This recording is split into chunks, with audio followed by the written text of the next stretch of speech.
Hey SEOs and content marketers, say goodbye to crazy spreadsheet mashups and experience unprecedented connectivity between your SEO planning and reporting data. Introducing Audience Key, technology for keyword mapping, content brief automation, and rank tracking that form an SEO strategy system providing unparalleled feedback loops between planning, reporting, and optimization activities. Put your time and energy into strategy, not data upkeep. Visit audiencekey.com and apply for a free trial today.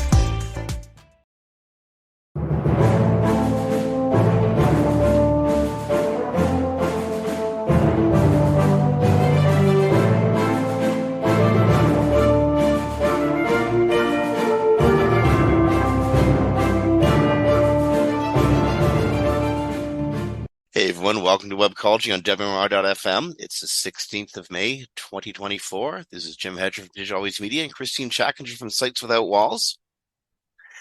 And sending some love to Audience Key, who's our sponsor. Before we jump, this is a dicey show today. It's a incredibly heady set of topics to cover because it's not often you schedule your podcasts at the end of a week in which the universe changes. And this was a week in which many of our universes, if they didn't change, certainly shifted precipitously. We have sitting in the green room, the guy who runs Bing Search. We have Fabrice Canel, who's sitting in the green room, and we have to talk about OpenAI and Google I/O announcements before he comes on. So that's dicey tightrope walk number one. Dicey tightrope walk number two is what happened on Monday and Tuesday. I mean, we know what happened. We were there. We all watched the press conferences. We watched Google I/O minute by minute and listened to every announcement and took notes as vigorously as the next. But it was so encompassing. And I mean, let's face it,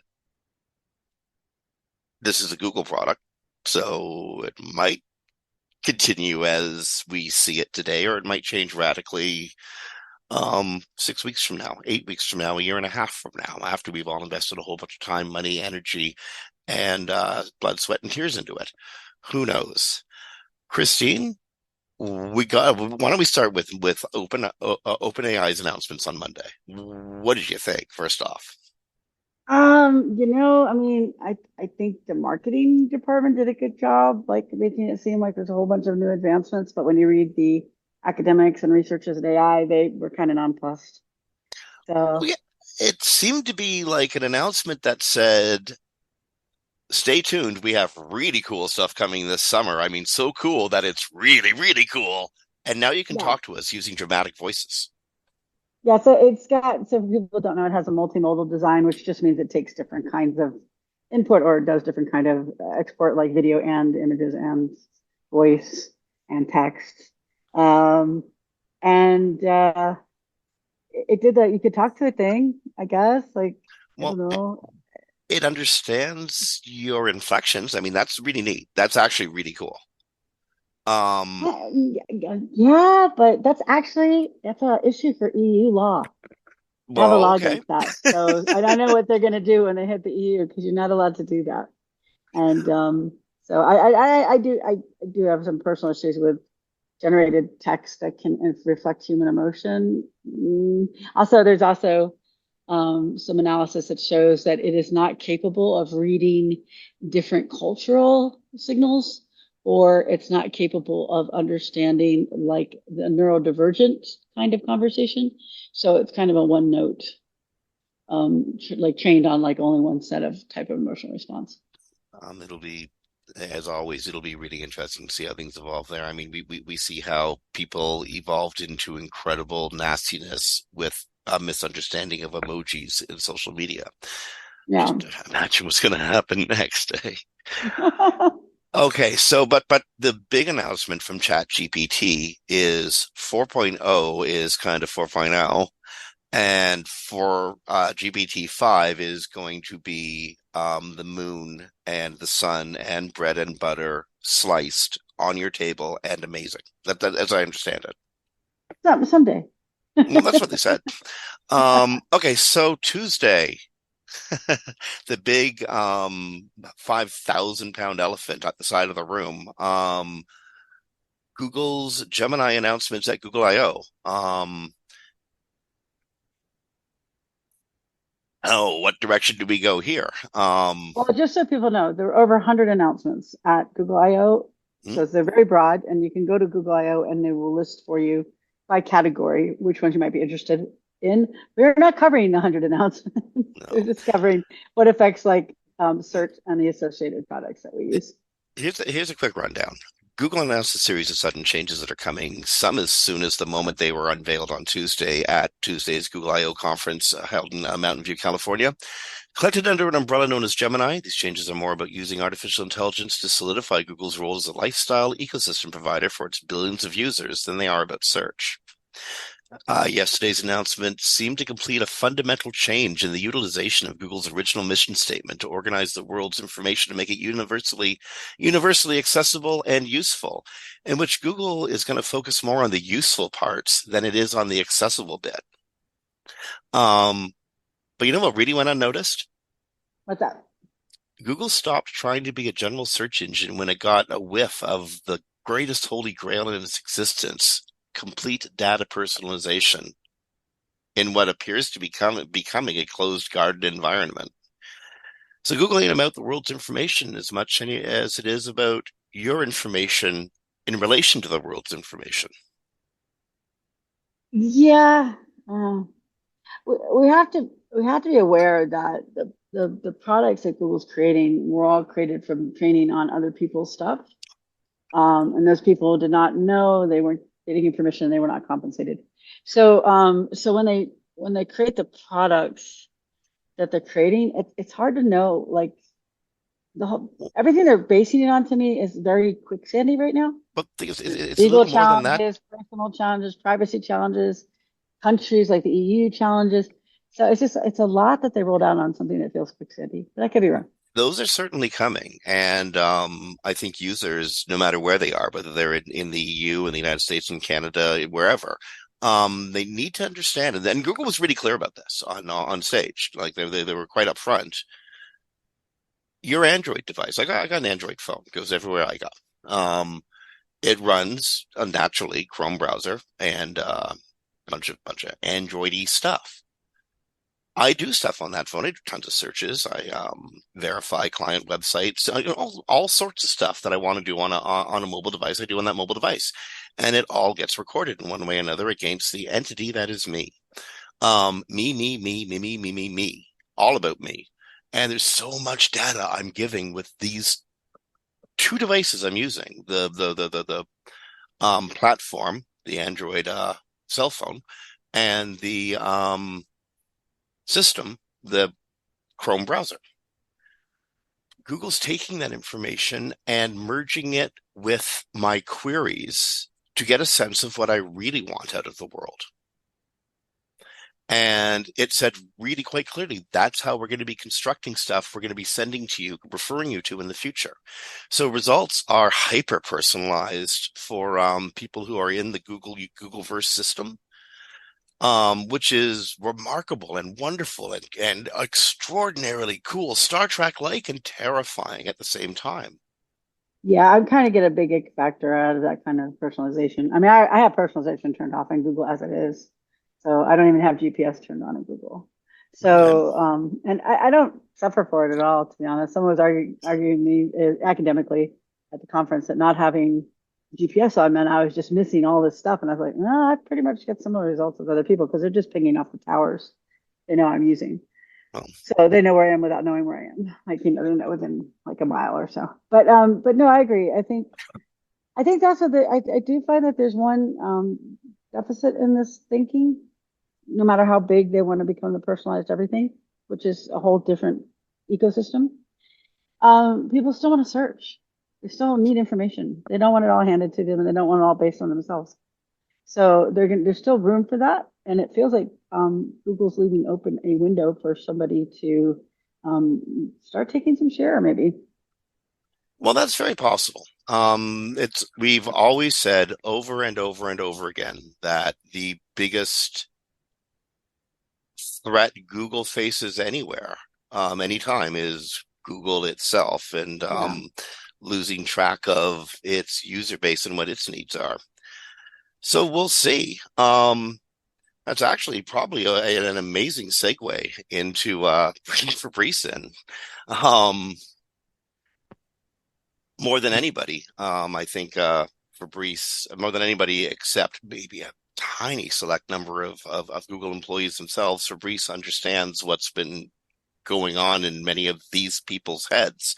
And for people who don't know, Fabrice Canel has worked with Microsoft for over 27 years, where he currently leads the big Bing team that is responsible for crawling, processing, and indexing. He also oversees Bing webmaster tools, search protocols, and standards. And in the SEO world, Fabrice is the visible face of Bing at conferences and online. His work world encompasses everything from search engine technology to user experience and SEO. He's been a guest on Webcology in the past, and it is really cool to welcome him back today of all days. Fabrice, welcome back to Webcology. Hello, welcome back. Yes, I'm pleased to be back, and thanks for this wonderful introduction. It's I don't know everything about Bing. It's kind of, but yeah, I know a lot being around for many years. Well, actually, that may be a great place to start the question. My first question was going to be really general. How are you today of all days? But you know what? An even better question. You are the head of search at Bing. If anybody knows what's going on at Bing, it's you. And Well, general question. This is really complicated, complex stuff, right? Do you know everything that's happening at Bing? well, Bing is bigger than you think, and I just kind of looking at managing some of small part of Bing. This is all the part that is related to collecting the internet content. This is all the discovery of the best content on the internet, the selection, the crawling, the processing of data. Yes, this is kind of my area of what I'm looking at. And this encompasses also webmaster tools and SEO. So I'm here to help. And then there is many other teams involved in delivering quality results for our customer. So in the last 2.5 or 3 years, with the introduction of ChatGPT and now evolving into Copilot, how radically has your outlook on search and search usage changed?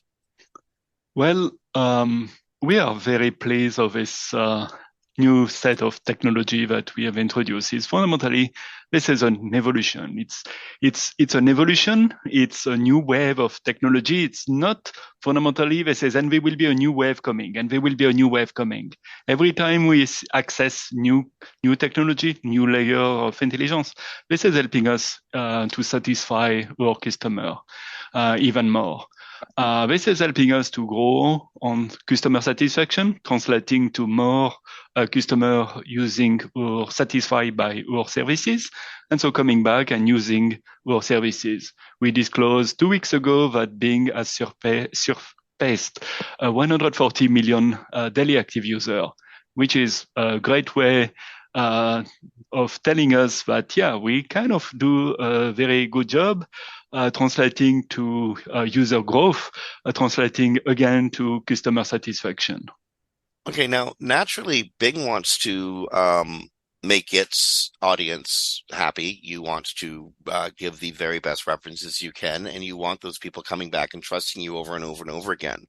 Webmasters themselves, who make information pages, many of them want the same sort of things, but they feel that the new generative AI world is locking them out of getting clicks. And I think this happens to a lesser degree at Bing than people perceive it's going to be happening at Google. And Bing, if webmasters need to know this, actually lets you know, gives you a lot more control over knowing where your clicks are coming from. But is that a rational or a reasonable perception that people who make sites that are mostly based on information rather than product or product purchase, are going to have clicks siphoned by generative results? Excellent question. And this cover a broad area. So let me start to kind of simplify and tell a story, and I may be taking a little bit of time, and I will try to be as short as possible. Oh, no, please, because people, I think this is an essential question webmasters are all asking. So please please. Okay. So the first thing is that clearly this is a new day for search. We introduce kind of this new thing, this new chat, and as you said, now this is Copilot in February 2023. And clearly this was a clear revolution in the industry to offer not only search, but also this kind of chat Copilot experience that offer a new way to access information. We went live and we learned a lot from this. So this is that it was really something that a lot of customers didn't really experience at all before. Yes, they were having this kind of experiences where on support sites, when you want to contact support something, you can have a chat experience to try to interact with a system before trying to finally speak to someone to order something or support related. But clearly on search, it was not there. And people have to learn that. Because for years and years and years, they were really having this kind of 10 blue links or related that was a pure search experience, not a chat really experience related. And what we see is that people are first were surprised, were learn, and discover really a big value of having not only search, but also this kind of interactive experience where you start doing a query and the chat understand your context and really refine the quality of results. And we see really people satisfied by this experience. And this has been a fantastic way to attract new users, to maintain users within the kind of Bing Copilot ecosystem. Search is still there to satisfy query when kind of the customer know exactly what they want. In chat and Copilot, this is more, I sort of know what I want, but please really help me because I don't know what is the best low-carb fruit with vitamin C and similar queries where clearly this is an exploration and we are here to help based on the knowledge of the web to offer solution and links to the destination content. So you spoke about the fact that, yes, in Bing Webmaster Tool, we start to surface clicks, not only from web links, but also in Copilot about referral traffic. What we see is that in Copilot, fundamentally, this is, helping to find things. And this is really stellar. So we see customers that are using now only Copilot as a default and fall back then to search because they found that Copilot is a more compelling story for them, better able to find things that they cannot maybe find in web so easily. But at the end your example was about ordering a product, for instance.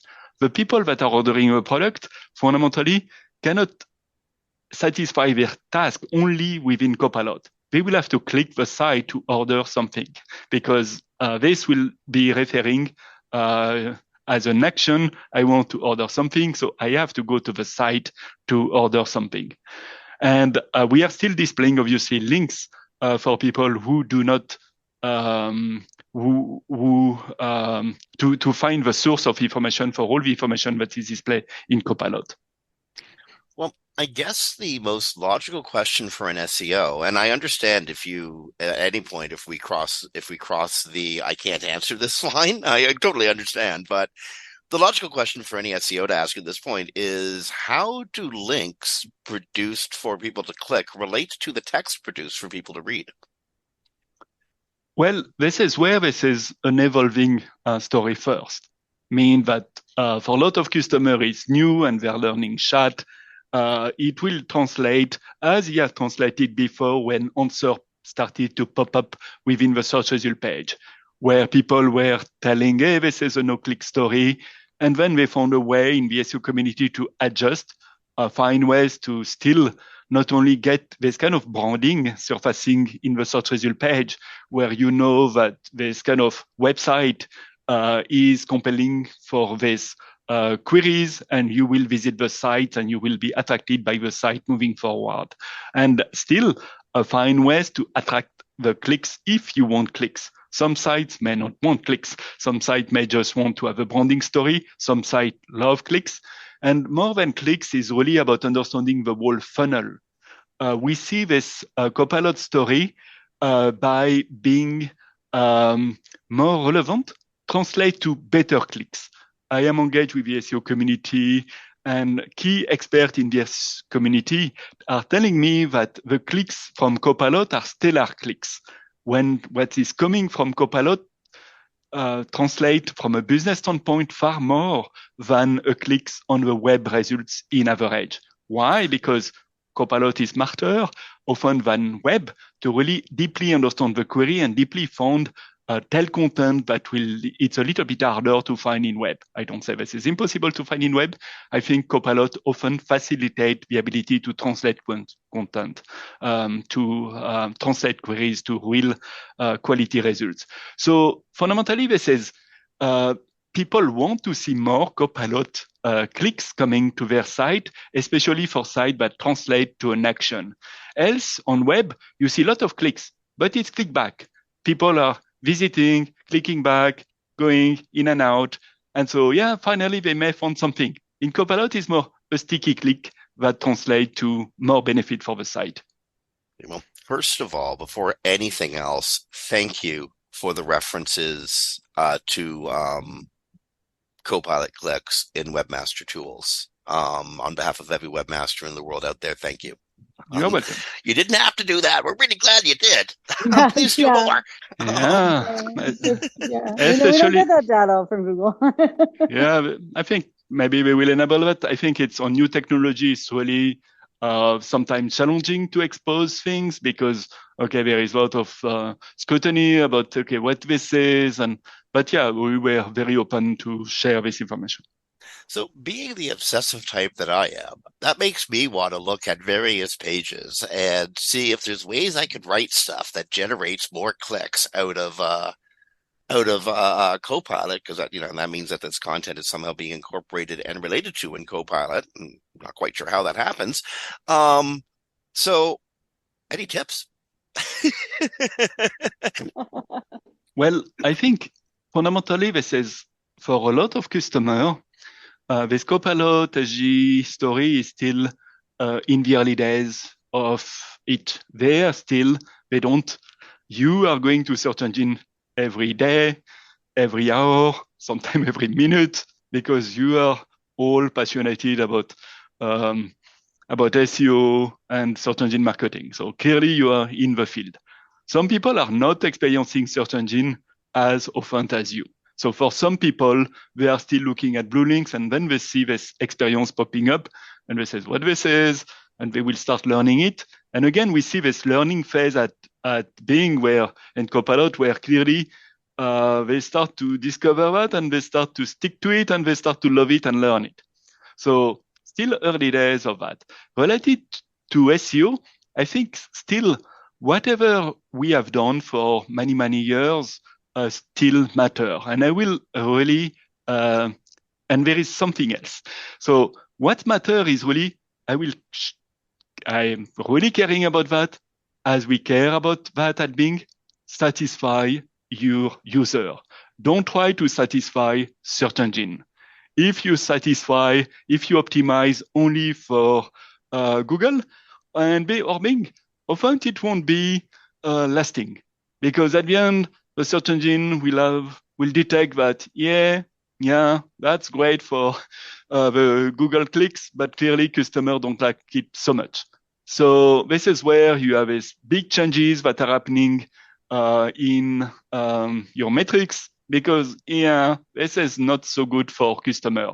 If a site is very good for customer, obviously search engine are welcoming this content and welcoming the clicks and everything related to this content, because we clearly care about satisfying customer.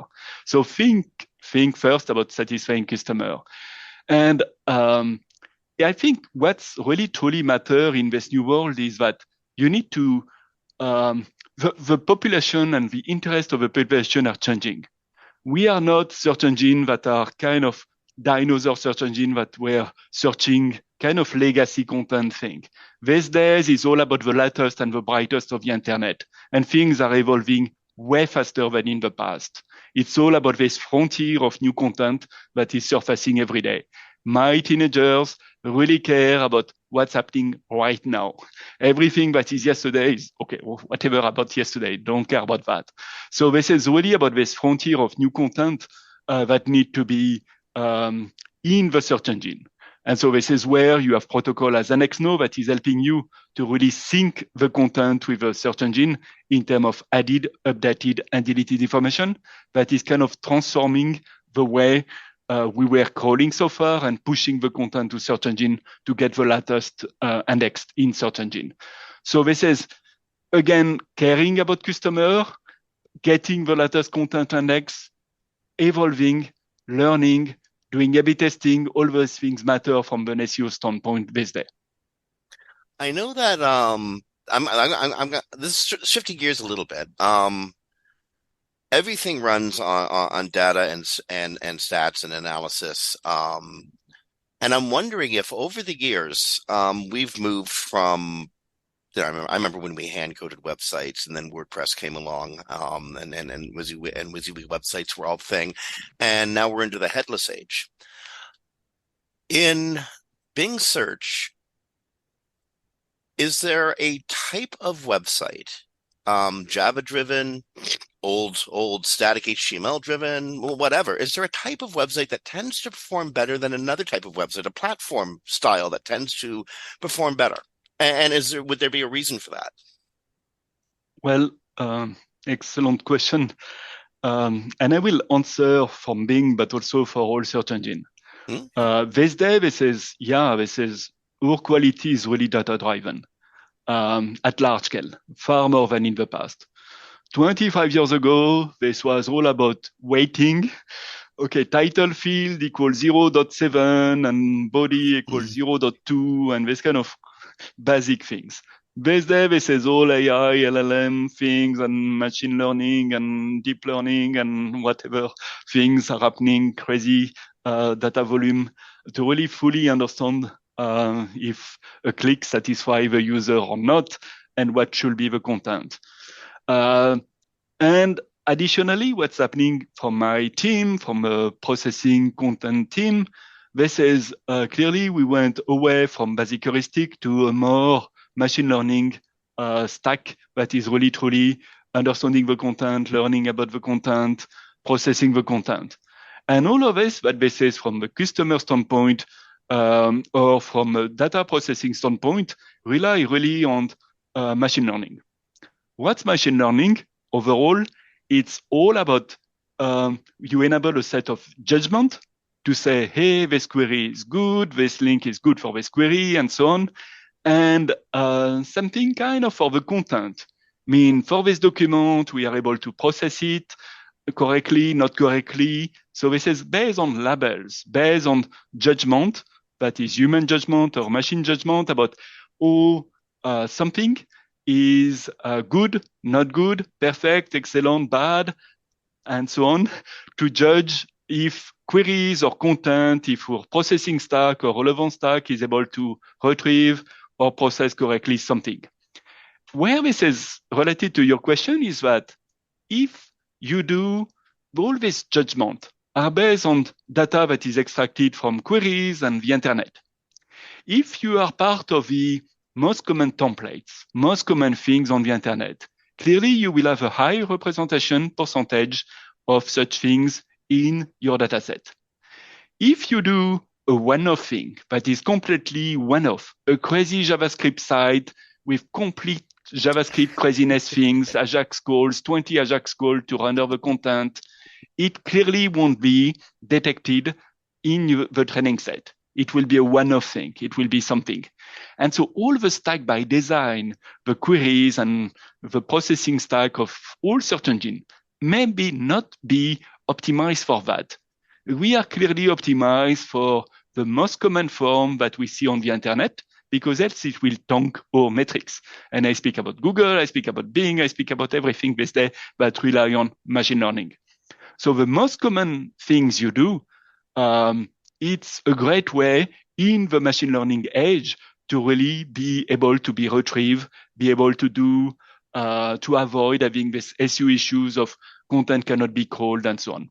Okay, so you're saying, for the record, beyond making good quality content for the user, which is, mission number one, good old-fashioned technical SEO still matters.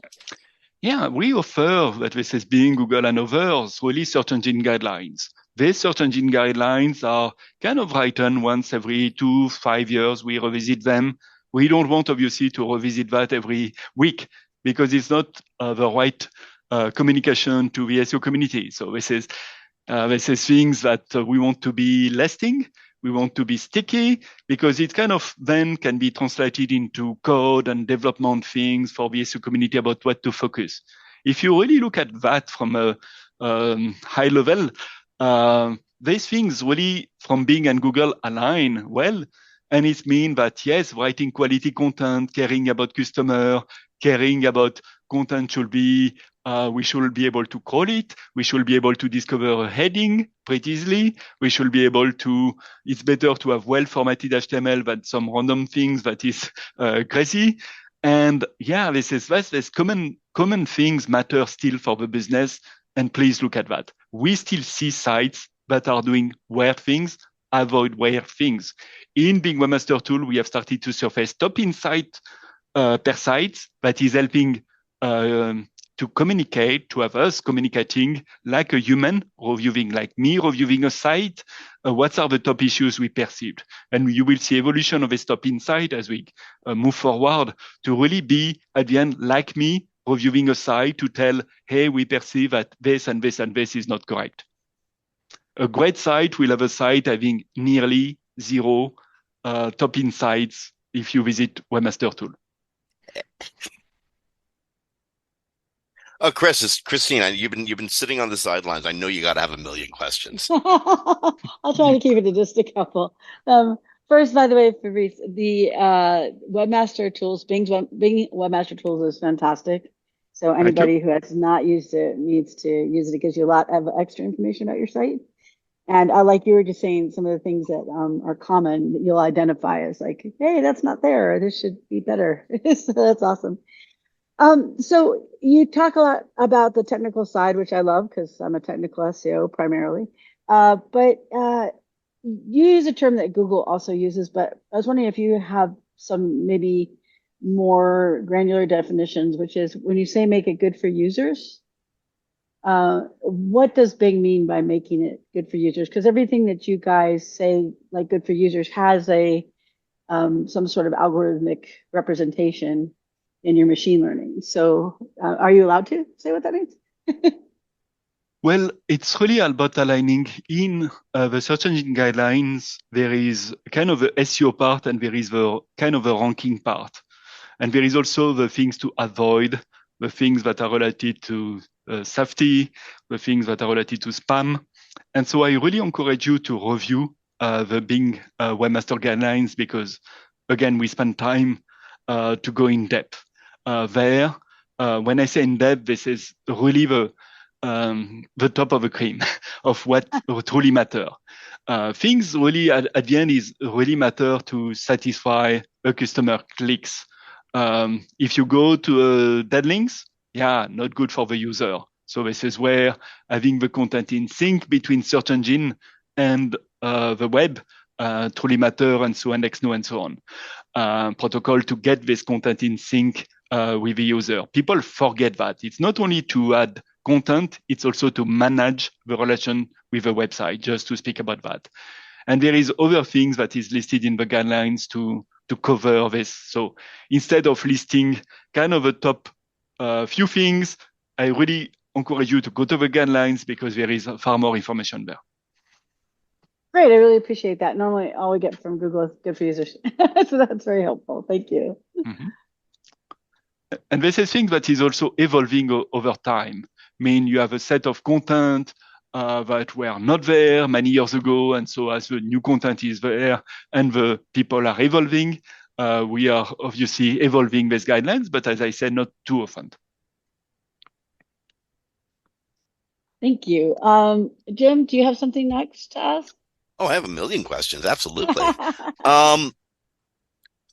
So Fabrice, you've said frequently that this is an evolution as much as it is a revolution. That means we're going to other steps. OpenAI's announcement on Monday suggested that there's going to be far more robust tools coming sometime later in the summer, early summertime. And I'm wondering how that's going to affect things at Bing, given your relationship with OpenAI. Well, we invested in OpenAI and benefited of OpenAI talents and to deliver really a compelling experience, but we have also our own secret sauce to deliver value for the user. So this is, again, keep iteration of that, and we will continue to evolve there. And no, I cannot disclose a lot of things there. But Okay. Again, think for me, I perceived I'm using Copilot and this technology as in different form, clearly to search things online, sometimes to rephrase my text to find different ways of speaking to people, in writing especially. And so this technology is a great technology, but it's also an evolution of technology. For me, for instance, when I rephrase, it's kind of a next generation speller. Yes, I was mistype a lot, and now this is helping me to do better at spelling and grammatical correction and sentences things.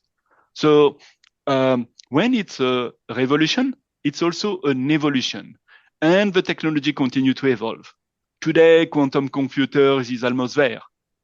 And so this means that, this is in few weeks, few months, few years, not decades, we will have access to this incredible capacity to compute things. And this will be also a new game changer. So there is continuous evolution of technology. And existing technology is great. There is a new technology coming tomorrow. We will be ready for it. And be ready for it from the SEO community is, again, taking care of this standard, taking care of these basic foundation blocks, understanding what I say related to machine learning, AI, don't do craziness things, focus on the user. All these things matter today, matter yesterday, will still matter tomorrow. So Fabrice, along that lines, a quick question. So Google talks a lot about schema. How important is schema in your ecosystem? Short answer, everything that you can do. So first, everything that is on schema.org, we are collaborating with Google on this. Schema.org is kind of co-join. Everything is what is on schema.org and is trusted. Is looking at that, we look at that, we use that. Yes, no, depends on if we detect that sites do mistakes or if this is adding value for the experience to the user. So first thing is to answer, yes, most common schema are supported, and we look at the vocabulary and things like this to really truly deliver, again, what we believe is compelling experience. One thing that is key in this area is that, and it's also an evolution of technology. This is in the past, this is kind of uncrafted HTML processing. And these days is all about somehow you throw to the machine and the machine is able to really deeply understand the pages because the machine is smarter. That said, you can help the machine to be smarter. So this is where if you specify this information in the pages, it can help in the training data to extract this information and to judge and to say, oh, yeah, this is the publication date, this is the author, this is whatever this is. But it can help fundamentally with machine learning and the retrieval of information, or just people that are investigating if the search engine is right or not, the kind of developer to see if whatever is provided is correct or not correct and adjust. So when the machine LLM and so on is able to do magic this day, the schema information is still very useful to provide this hint, this data to the system. But it's just used as a hint. It's not definitive. Okay, schema is like, I've been telling all of my clients that schema is mandatory, very important. If you can describe it in the schema, describe it. True. Is there other structured data languages that are helpful? I have no idea. I don't know the answer to this question, so I hesitate to ask it to sound like an idiot. But is there anything else out there that is useful that we can feed information to Bing with? Take control of your SEO game with real-time indexing. Everybody, please adopt an XNO. This is not about, hey, I put the schema thing. This is, you need to have better online visibility is not only about having a website. It's about having your latest content be found in the search engine. This is fundamental. This is, you need to control the crawler. You need to be in sync with the engine. You publish something, this stuff need to be minutes in the search engine. You want to be controlled in the SEO community. People are telling me, I do A/B testing, but they don't even know if a crawler has picked up the content and if this is really indexed. How can you do A/B testing if you don't know if your thing's in the crawler? You change something, and then you see, hey, look at that. People are sending beautiful SEO graph and, oh, this is the curve. And I look at the data and I kind of audit also a little bit Google to see what they're doing. And I see that whatever you do, the content is not reflected yet in the index. So it's kind of, this is somehow a joke in the SEO community, and especially from my standpoint and Google standpoint, to say, hey, we changed something and abracadabra, look at this, the curve is moving up.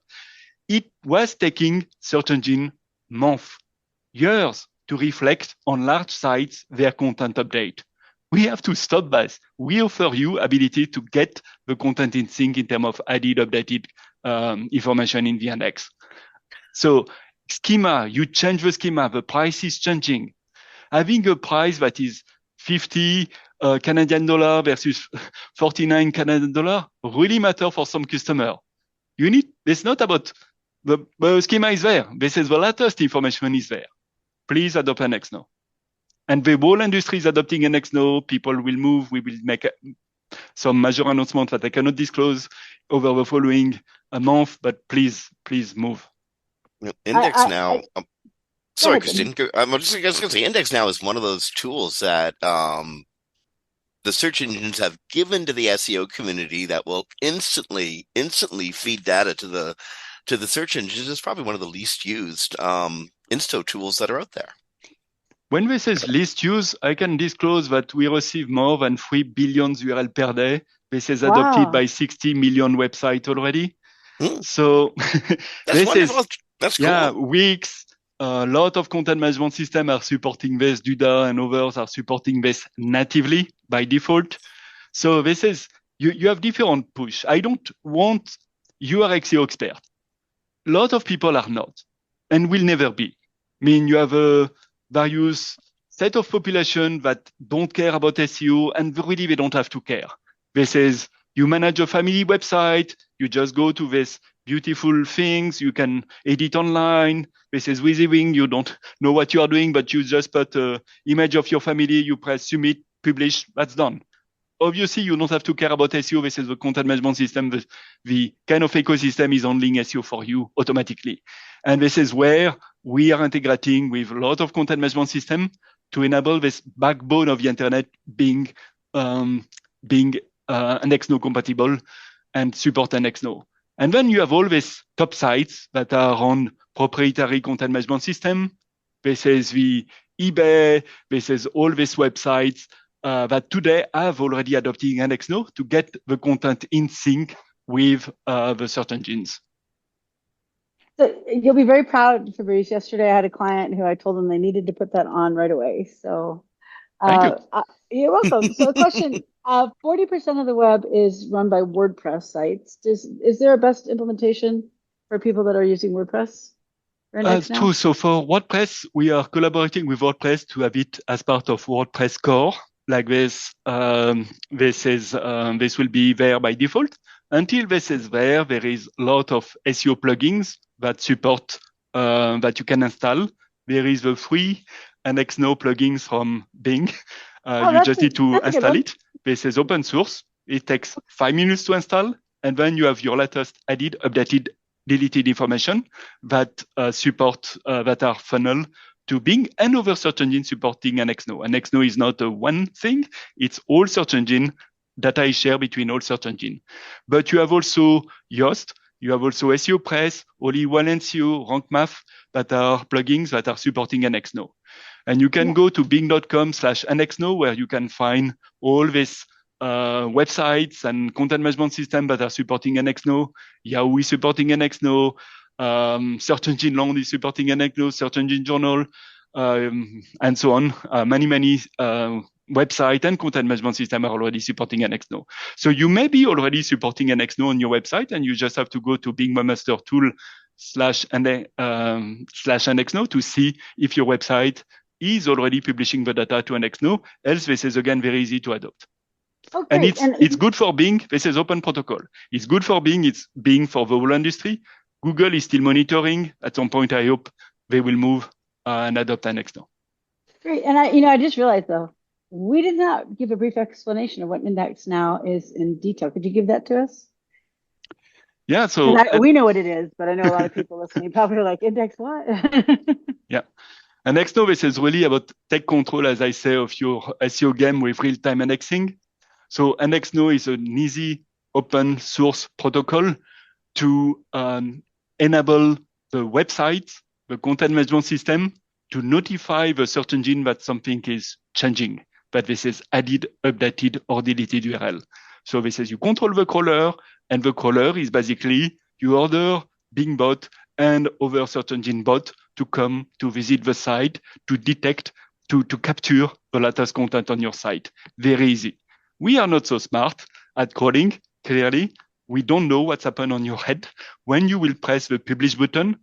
And as an SEO, you want to go to bed knowing that your latest content has been reflected in the search engine, and so Index Now.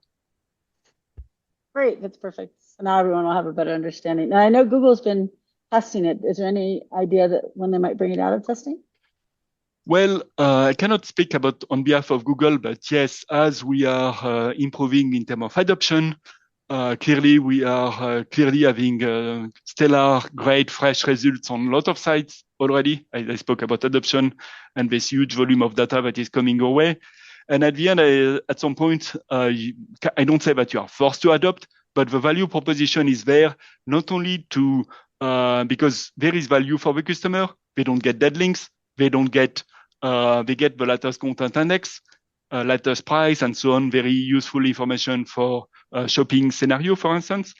And so there is a real value. And the additional value that is very important is lowering good for the environment. I mean, it's lowering CO2. A traditional crawler can be slow and resource sensitive. And so this is clearly we are able to model if the Index Now signal is great quality, and then we will lower, we are already, and we will continue to lower crawl footprint on websites, saving a lot of money to everybody. Nice. Yeah, I've always loved Index Now since I first heard about it. So great. Yes. I got a weird question that might seem like it's a little bit out of left field. Bing has been gaining market share really rapidly this year. Has that changed from the data that you're seeing? Has Bing's gain in market share changed webmasters' relationships with Bing? Are they paying more attention to it? True. That's true that we see an increase of users looking at Bing Webmaster Tool. This is clear because it's really and we see it also in Index Now adoption, as I said.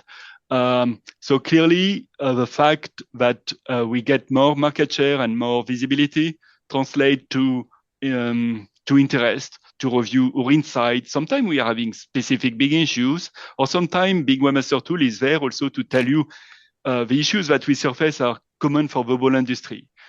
And so this is mean that the issues that we surface may repro also at Google and other search engines. So this is where I encourage you to go to Bing Webmaster Tool to review the top insights and also things that is the tools that we have that are unique in the industry. We have kind of Site Explorer that is kind of a listing of URL index at Bing, and you don't see this elsewhere.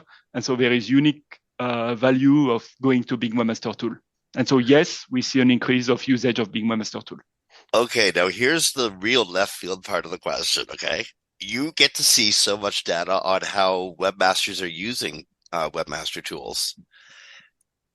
How to phrase this? Is there anything that you learn about webmasters and the evolution of websites from their usage of webmaster tools that you'd be able to share with the audience?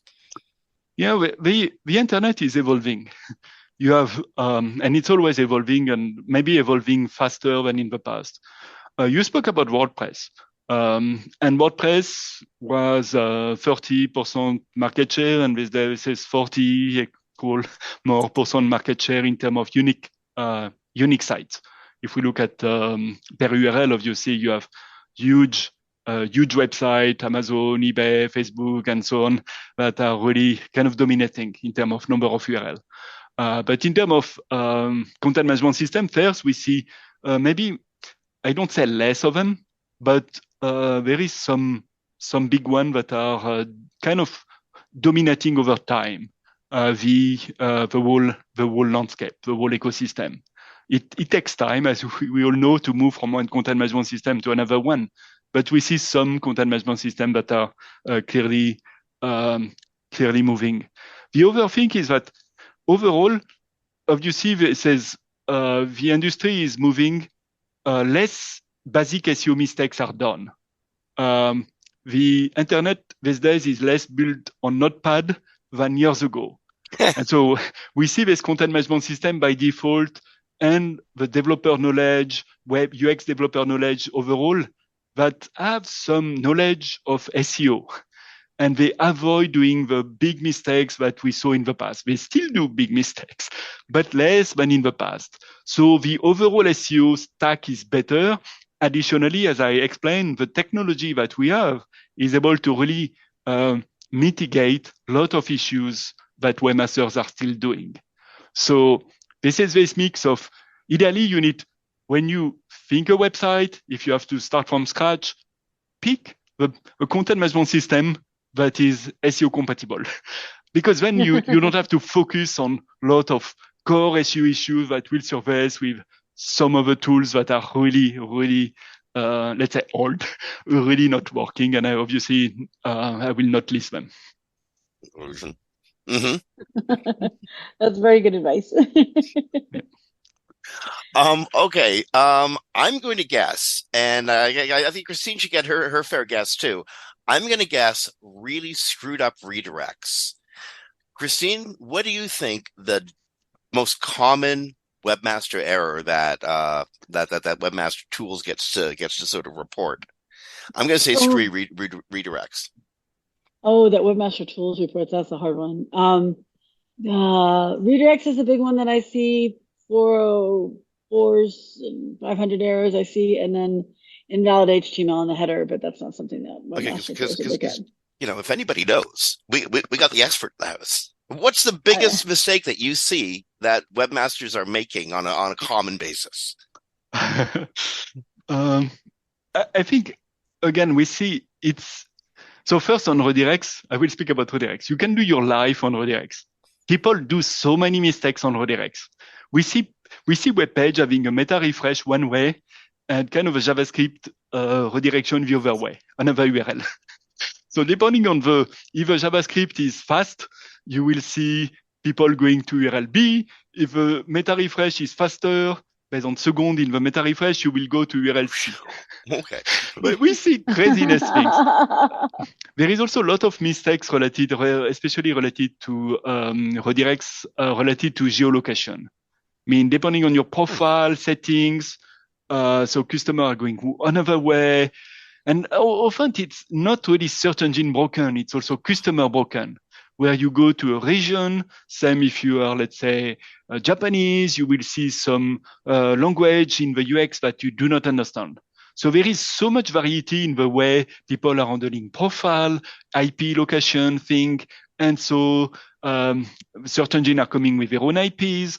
And so this is a little bit extremely challenging, and you can spend your life on trying to fix the redirect. You have cookies in play, you have cross-domain redirects, you have all kind of things on redirects. I don't say that we have dedicated people on redirects, but almost we have dedicated people on redirects because it's so challenging to handle. And at the end, it's really, each website is really has its own issues. This is where, again, in Big Webmaster Tool, we have started to really focus on surfacing what are the top insights for your site, where we model the issues based on really what we perceive as customer-facing issues, not about volume of URL. Example, you may have a lot of robot disallow URL on your site. Okay, but truly, does it impact the customer? Do we see that? Do we believe that customers are impacted by this? Maybe not. So it's maybe okay to have robot disallow URL, especially if this is redirection or things, signing pages or things that are totally kind of useless from a search engine standpoint. So we try, and we will continue to try to do our best to surface the top insights per sites that are really tailored toward each site. Why? Because it's preventing me to not have my mailbox flooded by questions from the SEO community and others, because this is doing my work. This is my way of answering people to say, hey, if I look at your sites, I will more or less find the same issues that the one listed on Big Webmaster Tool. Christine? I'm just trying to take it on. I was wondering, I wonder how Fabrice would think about the site yesterday. I had to report 11,000 redirect loops. Oh, ouch. And so actually, okay, so AI is eating huge amounts of energy just to do stuff. And a concern that that SEOs have always had, and it seems so quaint now, is crawler budget. Like, I really don't want to cost Bing a whole bunch of money to crawl my website. Like, they mightn't crawl it. But you guys are willing to spend like a king's ransom of energy on AI. So how important is things like crawler budget to Bing? Again, this is, as I say, fundamental that your site is in sync with search engine these days, but this is Bing and others. Mm-hmm. So having the latest content index, what does it mean? And latest update. It means, think about a blog site. Think about the number of calls search engine are doing this day. That's crazy. Why? And this is trigger that we have to render the content over and over. Often same if the content didn't change and we crawl. In general, a blog website is almost static. Except if you have comments on your blogs and things like this, but most do not. So this means that almost we should crawl the content only once in the lifetime of the content. We don't have to revisit the content to see if the content is changing. In the world of AI, I can assure you that AI is not the solution for crawling. Yes, it helped me to do crawl optimization and to maximize crawl efficiency on each and every site. But nothing is better than you tell me what changed on the site. This is moving our crawl efficiency to the roof to 99 and above %, because clearly we see that you have the knowledge, the content management system about what changed on the sites, and tell us what changed on the sites. I want also to highlight that when added and deleted URL is kind of an easy signal to set up, often for update, it's more tricky. Think about YouTube. There are videos on YouTube and view counts. Should you notify us for every view count? Nope, you should not, except when view count is from 1 to 10, let's say, and then when it costs 20, and then when it costs 50, because else you will have billions of URL coming to AndXNow every day. So I publish an article on Search Engine Journal that outlines some best practices about when to notify search engine when the content is changing. It's important to be in sync, and not in sync of each and every change. Meaningful updates are welcome. So again, they're almost impossible to model with very high quality with AI. AI is not the solution, and XNO is the solution. And we got a full hour. Fabrice, this has been I hate this part of the show because I'm having so much fun in this conversation, but we've gone a full hour. We're out of time. Welcome back. I hope so, because this has been one of the most fun, challenging, and interesting interviews we've done in a very long time. So thank you so much for joining us today. Eh? You're welcome. Thank you, Fabrice. Thank you. Oh my God, Christine, wasn't that like every once in a while you get to step out and seriously like hit the track and trot your brain around, eh? That was so much fun. It was so much fun. It was really, really interesting. I think I learned a lot from Yeah. Fabrice. Yeah. Yeah, I got a lot of good details out of that. If you're an experienced SEO and you listen to Fabrice talk today, you'll see what I mean. Okay. Now, Jim, I don't know what we do about this because we run out of time. But AI answers. We're going to talk about that next week. We have to. I'm sorry. We have another show That's coming fine. up in the studio We'll let people directly know. after, and Yeah. maybe we'll put something up on our blogs or something. I don't know, but I got to take us to the exit. I really wish I didn't have to. I know. Fabrice is so great. We're like, we totally forgot about that part. So we'll do it next week. Okay, so on behalf of Christine Jackinger, this is from Sites Without Walls. This is Jim Hedger from Digital Always Media, and both of us really want to thank Fabrice Canel from Microsoft Bing for joining us. Thanks so much to our sponsor, Audience Key, and thank you so much to our producers, Ricky and Brasco, and of course Darren and Brandy out in the office. Friends, you've been listening to Webcology, recorded live to podcast on the 16th of May, 2024 at WMR.fm. Be kind to each other, be good, be great webmasters, rank well, and we will talk to you next week. Bye, everybody, and use Index now. Thank you.